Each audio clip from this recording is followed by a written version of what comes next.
భద్రాద్రి కొత్తగూడెం జిల్లా బూర్గంపాడు మండల పరిధి సారపాక గ్రామంలో గల ఐటీసీ పరిశ్రమలో ఏఐటీయూసీ అధ్యక్షులు సింగమనేని ప్రసాద్, సలహాదారులు తన్నీరు వెంకటేశ్వరులు, కాంట్రాక్ట్ కార్మికుల ప్రధాన కార్యదర్శి Sheikh Jahur, senior working president Rayala నవీన్ల ఆధ్వర్యంలో ఐటీసీ హెచ్ఆర్ మేనేజర్ చాంద్ పాషాకి మెమోరాండం అందజేశారు. కార్యక్రమంలో ఏఐటీయూసీ అధ్యక్షుడు సింగమనేని ప్రసాద్, గౌరవ సలహాదారు తన్నీరు వెంకటేశ్వరులు, ఉపాధ్యక్షులు కోటమర్తి శ్రీనివాస్, స్వామి గౌడ్, ఎండి సాజిద్, కాంట్రాక్ట్ కార్మికుల ప్రధాన కార్యదర్శి Sheikh Jahur, senior working president Rayala Naveen, joint సెక్రటరీలు అనిల్ శర్మ, ఉపేందర్, గౌతమ్, నాగరాజు, తూకల నరేష్, కార్యదర్శులు మరియు కార్యవర్గ సభ్యులు, స్వచ్ఛందంగా వచ్చిన కాంట్రాక్ట్ కార్మికులు పాల్గొన్నారు. లెటర్ రిప్రజెంటేషన్ చేయడానికి యాక్చువల్గా 2021 తర్వాత స్కిల్ మ్యాట్రిక్స్ ఇంప్లిమెంటేషన్ చేయలేదు, 22లో చేస్తామన్నారు. సరే, మధ్యలో ఎల్టీఏ పీరియడ్ టైంలో, నెగోషియేట్ టైంలో సరే గుర్తింపు సంఘానికి యాజమాన్యానికి ఉన్నటువంటి అండర్స్టాండింగ్ మీద సరే ఏరియాస్తో కంపల్సరీగా ఇస్తారనే హోప్స్తో ఎన్ని రోజులు కాంట్రాక్ట్ కార్మికులు ఎదురు చూశారు. మేము ఇప్పటిదాకా కూడా చాలా హోప్స్తో, ఆశతో ఇవాళ చాలామంది కార్మికులు ఎదురు చూస్తున్నారు. దాంట్లో భాగంగానే ఇప్పుడు 2025 వచ్చింది. ఇప్పుడు మొన్నటిదాకా ఎలక్షన్ ముందు తెస్తాం అనుకున్నాం. ఎలక్షన్ సరే అయిపోయింది. ఎలక్షన్ తర్వాత కూడా అర్హత కలిగినటువంటి మీరు ఏదైతే స్టడీ చేయించారు, మీరు ఏదైతే ఎలిజిబుల్గా కొంత క్రైటీరియా తీసుకొని ప్లాన్ చేశారు, దాన్ని ఇట్లా అంశాల వారికి కాకుండా, దఫాలుగా కాకుండా చాలామంది బర్నింగ్ సెషన్లో ఉన్నారు సార్. ఇది లోయెస్ట్ పెయిడ్ వర్కర్లో హైయెస్ట్ వర్క్ చేస్తున్నారు. పెయిడ్ లోయెస్ట్ ఉంది. వర్క్ ఇవాళ ప్రొడక్షన్లో ఇంక్లూడింగ్ ఒకప్పుడు హెల్పర్లాగా వాడుకోవట్లా. ఈవెన్ ఎంప్లాయీ ప్లేసుల్లో మేము రాని పక్షంలో కూడా ఇవాళ వాళ్ళు హానరబుల్గా ఇవాళ వాళ్ళ యొక్క ప్రాణాన్ని పనంగా పెట్టిన పని అంత హానెస్ట్గా మన మిల్లు కోసం, గ్రోత్ రేట్ కోసం పనిచేస్తున్నారు.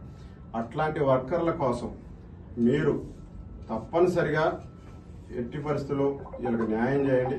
మీరు టాప్ మేనేజ్మెంట్ దృష్టికి తీసుకెళ్తారో, ఇంకెట్లా కన్విన్స్ చేస్తారో, మా రిప్రజెంటేటివ్స్ మీరే కాబట్టి కాంట్రాక్ట్ వర్కర్స్ సంబంధించి ఇది బర్నింగ్ సెషన్ సార్. ఇది మాకు అందరికీ కాంట్రాక్ట్ వర్కర్స్ తరఫున వాళ్ళ యొక్క ఇబ్బందులని వాళ్ళతో మాట్లాడిన తర్వాత చెప్పే మాటలు ఇవి.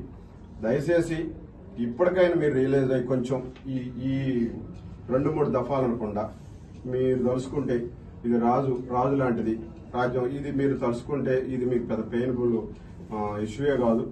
దయచేసి మేమందరం హానరబుల్గా రిక్వెస్ట్ చేస్తున్నాం. తప్పనిసరిగా మీరు ఏదైతే ప్రజెంట్ వర్కౌట్ చేశారో అది మొత్తం ఇంప్లిమెంటేషన్ చెయ్యండి. చేసిన తర్వాత ఇంకేమైనా అవకాశాలు ఉంటే మిమ్మల్ని వచ్చి మేము మళ్ళీ రిప్రజెంటేషన్ చేస్తాం. ఎట్టి పరిస్థితుల్లో ఈ టర్మ్ లో మీరు ఏదైతే దాదాపుగా 1000 మంది దాకా నెంబరింగ్ వచ్చిందని మీరే చెప్పారు, వాస్తవం అది. అంతమంది వస్తే ఇంకెవరన్నా రాకపోతే మీ దృష్టికి తీసుకొస్తాం. మేము ఏంటంటే వీళ్ళందరూ కూడా యూనియన్ ప్రతినిధులు. వీళ్ళు ఏంటంటే లోన కార్మికుల మధ్య తిరుగుతున్నారు. వాళ్ళ యొక్క బాధలు కూడా ఈయన మన దృష్టికి తీసుకొచ్చారు. కాబట్టి మిమ్మల్ని మరీ రిక్వెస్ట్ చేసేది ఏంటంటే మీరు యూనిటెడ్తో కానీ ఎవరితోనైనా సరే మీ ద్వారా వెళ్ళాలనే ఉద్దేశంతో మేము మీ దగ్గరకు వచ్చాం. ఎట్టి పరిస్థితుల్లో ఇది మాకు పాజిటివ్గా వస్తుందని, మాకు తొందరగా దీని యొక్క రిజల్ట్, మేము ఇచ్చిన రిప్రజెంటేషన్ రిజల్ట్ తొందరగా తేల్చాలనే ఉద్దేశంతో మేము ఇస్తున్నాం సార్.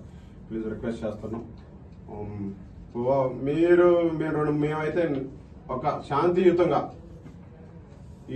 ఇది కార్యక్రమాలు నెరవేరినంత వరకు ఎటువంటి ఇండస్ట్రీ ఫీజుకి ఇబ్బంది లేకుండా ప్రజాస్వామ్యబద్ధంగా శాంతియుతంగా ఎల్టీఏ ప్రకారం ఇంప్లిమెంటేషన్ చేయడానికి మేము కొన్ని నిరసన కార్యక్రమాలు కూడా చేస్తాం.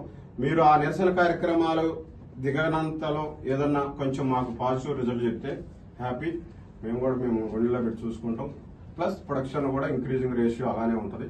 దయచేసి మీరు మా మాటల్ని మేనేజ్మెంట్ దృష్టికి తీసుకెళ్ళండి. అది నేను చెప్తాను.